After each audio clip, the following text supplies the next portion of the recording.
Ritwa njitagwo Jane Kihungi ndirahuranagira giturwa kia mubunge kuria Kiambu town na kura 60 no kura kwaga kuigana gwiciria uguo muona twi haha na nini ni organizing secretary wa KEWOLA Kenya Women Leaders Association na nitucokaniriire twi hamwe tutatumia tukaiga tutigute kioneki gitu kiria turari nakio tondu thiini wa kuthiururuka thiini wa constituency ya Kiambu ndiracemanirie na atumia mena mathina maingi biu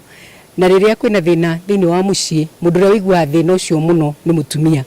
koguo ni ngwenda kwariria atumia othe ndimere Kenya Women Leaders Association ndiukite tu ni tondu witu turarugamite kana atumia aria matongoretie ciama irokire nigetha ihuruire kihoto kia mutumia othe. Dr. Jude Makira ndiraruagira giti kia MP Kiaro na ni vice chair wa group ino etagwo Kenya Women Leaders Association KEWOLA na joke nyongerere ati ithwe twi KEWOLA ndi tura congratulate atumia ari othe marathurirwo in the cabinet secretary position na makiria ni turaheirwo ite kuria gwitu central with a special mention hari honorable Alice Wahome ni turakena tondu ni wa kuria gwitu Muranga na ni raheirwo gite kiu kia mai na ni turehoka ati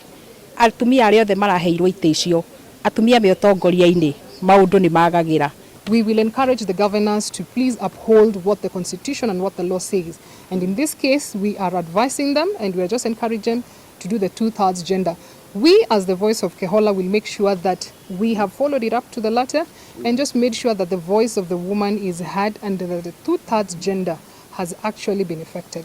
Na wakati huu pia tunachukua nafasi hii kusema sisi sote ambao tuko hapa vyama mbalimbali vikiwakilisha vyama ambao vinaongozwa na wanawake tuko tayari mstari mbele kuweza kushirikiana na serikali kuu kuweza kutimiza yale yote ambayo serikali ingetaka kuweza kuona kwamba tunainua nchi yetu ya Kenya. Tunasema asanteni sana kwa kuja, tunashukuru watu wote wa vyombo vya habari na kila mmoja ambaye anawasilisha vyombo mbalimbali kuona kwamba mna jitihada za kuweza kuwakilisha na kuweza kuzidi kueneza juhudi za wanawake katika taifa letu la Kenya ili sisi sote kwa kauli moja tuweze kuikuza nchi yetu ya Kenya. Asanteni sana.